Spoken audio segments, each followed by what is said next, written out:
मित्रांनो, शुभविवाह या मालिकेच्या आजच्या भागामध्ये आपण पाहणार आहोत. रागिनी पौर्णिमाकडे भूमीच्या सहीचा एक कागद देत म्हणते, तुझ्याकडे फक्त 4 दिवस आहेत. आत्तापर्यंत तुला तुझ्या बहिणीसारखं तर काही जमलं नाही. निदान तिची सही तरी जमव. आणि एकदा की प्रॉपर्टीच्या कागदपत्रावर भूमीची सही झाली तर तिला कायमचा रामराम ठोकायचा. तेव्हा पौर्णिमा विचारते, आई पण हे काम तुम्ही मलाच का सांगताय? रागिनी चिडूनच म्हणते, हे बघ, तुला जर जमत नसेल ना तर तसं अगोदरच सांग. पौर्णिमा म्हणते, न जमायला काय झालं, 2-3 दिवस प्रॅक्टिस केली की मला सहज ही सही जमेल. पण तुम्ही माझ्या प्रश्नाचं उत्तर नाही दिलत. या कामासाठी तुम्ही माझीच निवड का केलीत? तर रागिनी सांगते, याची 2 कारणे आहेत. हे सगळं करताना आपण काळजी तर घेऊच, परंतु समजा काही गडबड गोंधळ झाला तर मी आहे ना तुला सांभाळायला.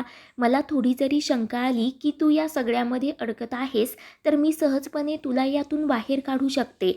पण मी जर या सगळ्यामध्ये अडकले ना तर सगळं काही संपून जाईल. एक लक्षात ठेव, मी सेफ तर तू सेफ. तेव्हा रागिनी विचारते, आणि दुसरं कारण? तर रागिनी म्हणते, अगं, या प्रॉपर्टीची मालकीण होण्याचं तुझं स्वप्न आहे ना, मग ते पूर्ण करण्यासाठी तुला थोडी रिस्क तर घ्यावीच लागेल. पौर्णिमा घाबरतच म्हणते, थोडी नाही, ही तर फार मोठी रिस्क आहे. रागिनी सांगते, जेवढी मोठी रिस्क तेवढं मोठं घबाड.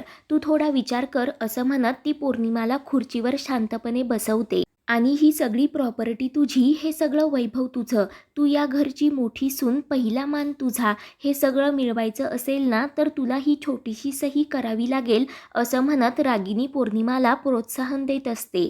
तेव्हा पौर्णिमा म्हणते, आई मला एक शंका आहे. समजा उद्या आपण या मिशनमध्ये सक्सेसफुल झालोच तर भूमी आणि आकाशचा चॅप्टर तुम्ही कायमचा क्लोज करून टाकणार. पण लोकांच्या हे लक्षात आलं तर?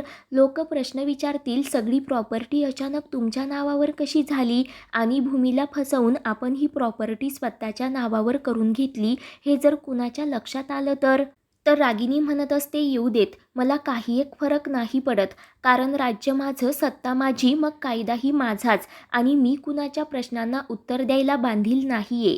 आणि मुळात मला प्रश्न विचारणारे आहेत तरी कोण? तो माझा नवरा? अगं, तो तर माझ्या ताटाखालचा मांजर आहे. त्याला जसं वळवेल तसा तो वळेल. मला त्याची अजिबात भीती नाही वाटत. तू आणि अभिजित तर माझ्याच टीमकडून आहात. आणि अथर्व व मानसी, ते माझ्यापेक्षा अजून लहान आहेत आणि मला प्रश्न विचारण्याचा त्यांचा अधिकार नाही आणि त्यांची कुवतसुद्धा नाही. आता राहिला प्रश्न आईचा.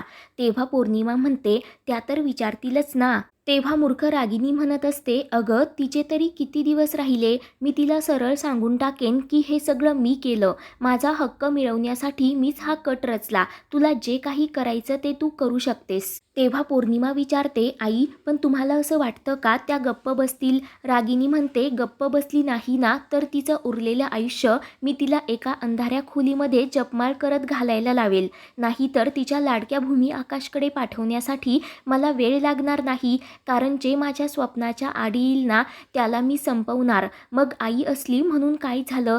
ते ऐकून पौर्णिमाला तर मोठा धक्काच बसतो. तेव्हा रागिनी लगेच वकिलांना फोन करून प्रॉपर्टीचे पेपर्स बनवायला सांगत असते. तर इकडे भूमी आकाशने आणलेली साडी प्रेमानेच अंगावर टाकत विचार करते, आकाश, तुला बोलून तुझं प्रेम व्यक्त करता येत नसेल, परंतु तुझ्या वागण्यातून, तुझ्या या छोट्या छोट्या गोष्टींतून मला ते दिसतं. आणि मग तू आणखीनच मला आवडायला लागतोस. तर तेवढ्यात आकाश तिथे येतो आणि विचारतो, सायकल राणी, अगं, आता तरी मला सांग, तुला ही साडी आवडली का?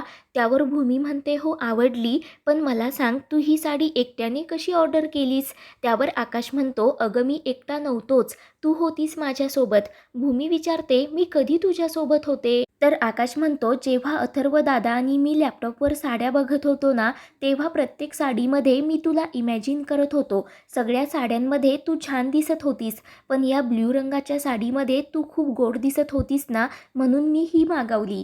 तर ते ऐकून भूमी प्रेमानेच म्हणते, आकाश, मला ही साडी खूप आवडली, माझ्यासाठी स्पेशल आहे. तर आकाश विचारतो, आणि आता माझं गिफ्ट? तर भूमी म्हणते, देणार ना. आकाश विचारतो, काय देणार आहेस? तेव्हा भूमी लगेच प्रेमाने आकाशच्या गालावर किस करते. परंतु मित्रांनो, हा भूमीचा भास असतो. तर आकाश पुन्हा तिला विचारतो, माझ्यासाठी काय गिफ्ट आणलंस? तेव्हा भूमी ब्ल्यू रंगाचा कुर्ता आकाशला गिफ्ट म्हणून देते. तेव्हा सेम पिंच असं म्हणत आकाश भूमीला चिमटा काढतो.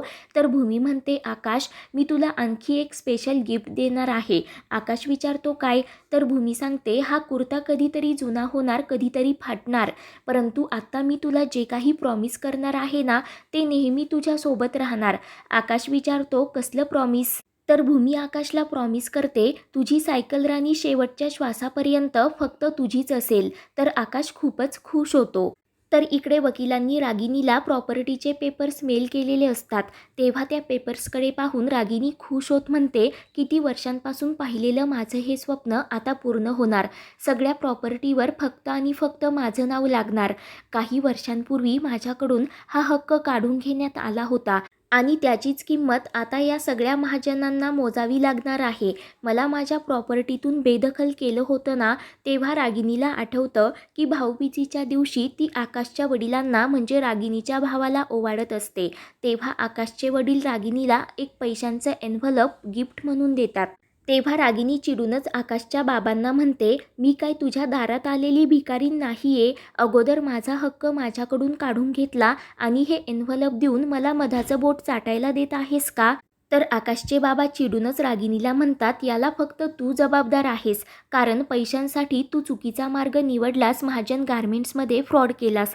तुला कितीदा समजवण्याचा प्रयत्न केला, परंतु तू तुझा स्वभाव नाही बदलला. खरं सांगतो, बाबांच्या मनामध्ये अगोदर असं काहीच नव्हतं, परंतु तुझ्या चुका हळूहळू जेव्हा त्यांच्या लक्षात यायला लागल्या ना, तेव्हा त्यांनीच तुला या प्रॉपर्टीमधून बेदखल केलं आणि माझा याच्याशी काही एक संबंध नाहीये. तर रागिनी म्हणत असते, तूच बाबांचे कान भरवत होतास, कारण तुला या प्रॉपर्टीमध्ये कुठल्याही प्रकारचा वाटा नको होता. तर आकाशचे बाबा म्हणतात, रागिनी तू तोंडाला येईल ते बोलशील, परंतु तरीही सत्य बदलणार नाही. ही सगळी तर तुझ्याच कर्माची फळं आहेत, कारण या बिझनेसच्या नावाखाली तू सतत स्वतःचा स्वार्थ बघत राहिलीस. पण लक्षात ठेव, खोटं कधी लपून राहत नसतं, त्याचं आयुष्य खूप कमी असतं. तेव्हा रागिनी म्हणत असते की या सगळ्याची वारसदार मी आहे आणि हा अधिकार मी पुन्हा मिळवेनच, हे तू लक्षात ठेव. तेव्हा ती मनाशीच म्हणत असते की सहज मार्गाने जर मला माझा हक्क मिळणार नसेल ना, तर मी माझ्या पद्धतीने माझा हक्क मिळवणार. त्यानंतर ती तिच्या गुंडाला पैसे देत आकाशच्या आईबाबांना ॲक्सिडेंट करत कायमचं संपवायला सांगते. परंतु त्या ॲक्सिडेंटमध्ये आकाश वाचलेला असतो. रागिनी म्हणते, मी किती उलट्या काळजाची आहे ना, हे भूमी तुला कधीही कळणार नाही. प्रॉपर्टीसाठी मी माझ्या सख्ख्या भावाला सुद्धा मारू शकते. मी काय चीज आहे हे तुला कळेपर्यंत खूप उशीर झालेला असेल. तर दुसरीकडे भूमी आकाशसोबत सुखी संसाराची स्वप्न बघत असते. त्यानंतर दिवाळी पहाट असते. सर्वजण अभ्यंग स्नानासाठी भूमीची वाट पाहत असतात. तर भूमी मस्त तयार होऊन येते. तर तिचं सौंदर्य पाहून सर्वांना आश्चर्याचा धक्काच बसतो. तर पुढील भागात आपण पाहणार आहोत, रघु काका भूमीला सांगतात, आकाश बाबांच्या वडिलांचे मृत्यूपत्र डायनिंग टेबलच्या खाली ठेवले आहे. त्यानंतर रागिनीच्या रूममध्ये भूमीला खोटे प्रॉपर्टीचे पेपर्स आणि त्यावर खोटी तिची सही सापडते आणि तेव्हाच भूमीला सत्य कळतं की हे सगळं काही रागिनी आत्यानेच घडवून आणलं आहे. तिच्या पायाखालची जमीन हादरते. तर मित्रांनो, पुढील भागांच्या अपडेटसाठी चॅनलला सबस्क्राईब करा.